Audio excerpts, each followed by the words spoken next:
Hey, what's up everybody? Just want to show all you guys basically how I clean all my game cartridges. This little technique is something I picked up on YouTube. I went one of my favorite channels is Luke Morris 1. Does a lot of restoration, a lot of great game pickups, and a lot of great stuff with Japan. So yeah, so I got it off of his channel and just basically what to do. There's going to be a few things you're going to need. For one, you're going to need a 3.8 millimeter. It's a female security bit. It's very hard to find these. Actually really easy to get them online. Everybody has pretty much told me you can find this at any hardware store or AutoZone or whatever, which apparently isn't true for me. It wasn't that easy. I found that I got this on eBay, where I did go around because I need one to unlock like my game cubes and stuff like that, so I can clean them out. But I went around to it was like AutoZone, Kragen, Pet Boys, I think O'Reilly's, Harbor Freight. I went to Sears, Lowe's, and Home Depot, and a couple like local hardware stores. Been to a bunch of these places. Nobody has anything like this, and if they do, they're too big or they're too fat. So no idea where people find these things. And I think you guys are probably talking about some other type of security bits, because there are the male security bits that most game cartridges and systems probably use. You know, stuff that you get for like your card and shit like that. Unfortunately for Nintendo, they like to be more difficult, so you're gonna have to find a female bit. And I found this on eBay, and I'm ordering another one on eBay. They're like $4 or $5 after shipping. Still pretty cheap. So you're gonna need this to basically open up Nintendo, Super Nintendo, or N64 carts. And I'm sure there's a lot of other ways of doing it, but you know what? This is the easiest way to do it for me to get these little bad boys out. Next, steel wool. This is what's gonna help kind of get a lot of that corrosion off. When you do this process, I would really recommend just doing it maybe once or twice, and then just keeping up on your games and cleaning it with Windex and Q-tips. Another technique I found on eBay, how to clean all your cartridges. I usually suggest if you can just do it this way and it works, then do that first and just stick with that. But if it's difficult and it still doesn't work, looking for a last resort, you're going to want to do this technique where you can actually get the steel wool and clean it. You're going to need either rubbing alcohol or Windex. I pretty much will just use Windex, but you can also use rubbing alcohol if this is all you have. And paper towels. So lots and lots of paper towels. A lot of the steel wool will fall off and be all over the place, so you just want to stay clean and just keep it there. So yeah, you can make sure you have your tools, your cleaning supplies, and alright guys, next, basically opening this because it makes a rattle noise. Picked this up at Goodwill as part of a little package I got. Basically this was pretty much free with the package, but doesn't load very well, so I need to clean it up and also get all whatever that is out. Already took the screws out, which were in the back here, and went ahead and used this tool here to get them out. So let's open this up, and what you'll see,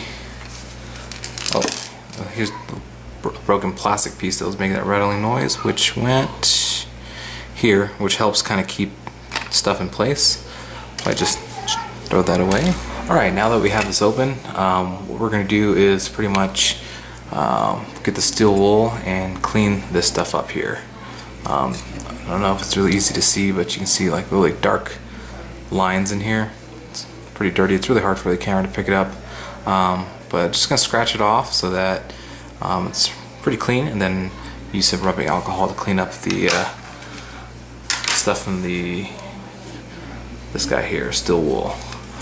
So basically you just want to be very careful when doing it, and you can scratch up or you can kind of go up and down, but we just want to clean it up so it pretty much gets rid of all that stuff.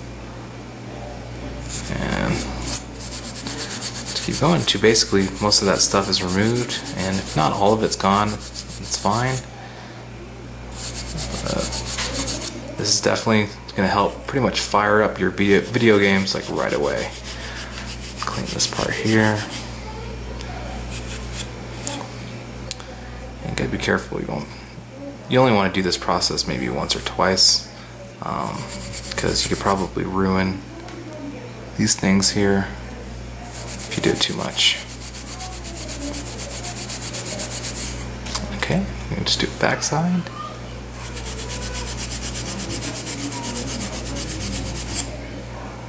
Oops.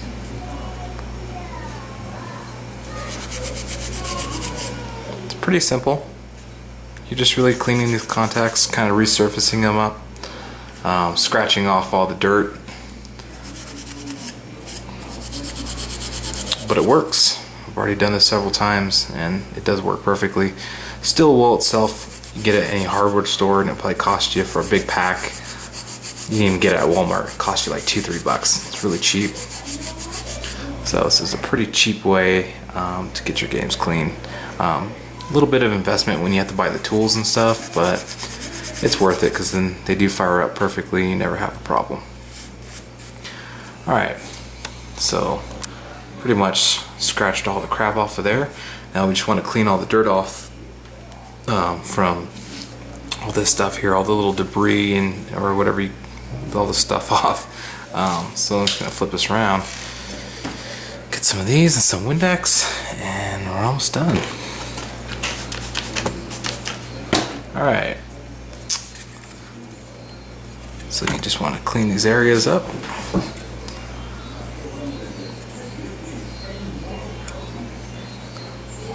And you can see the Q-tip getting pretty dirty. It's just from the steel wool, kind of scratching, rubbing off. Just want to make sure it's nice and clean. And then always make sure this is 100% dry before you put it back into your NES. It's kind of common sense, I guess, but make sure you just don't put it in there when it's wet. Let's get all that gunk out of here. And this is looking really clean. Makes them look really shiny. And that's what we're looking to do.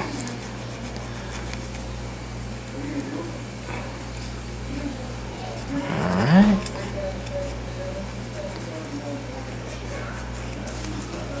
Go ahead and get the other side.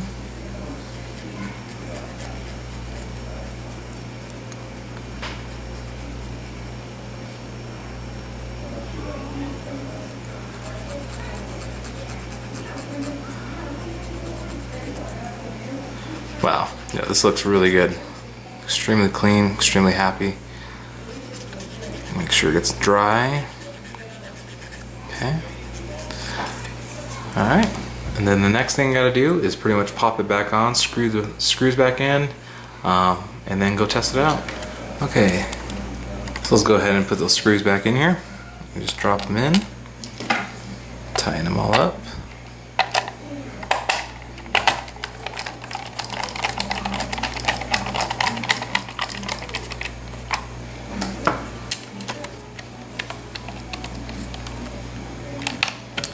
Alright, all tightened. Let's go test out Technical. And it fires up just fine.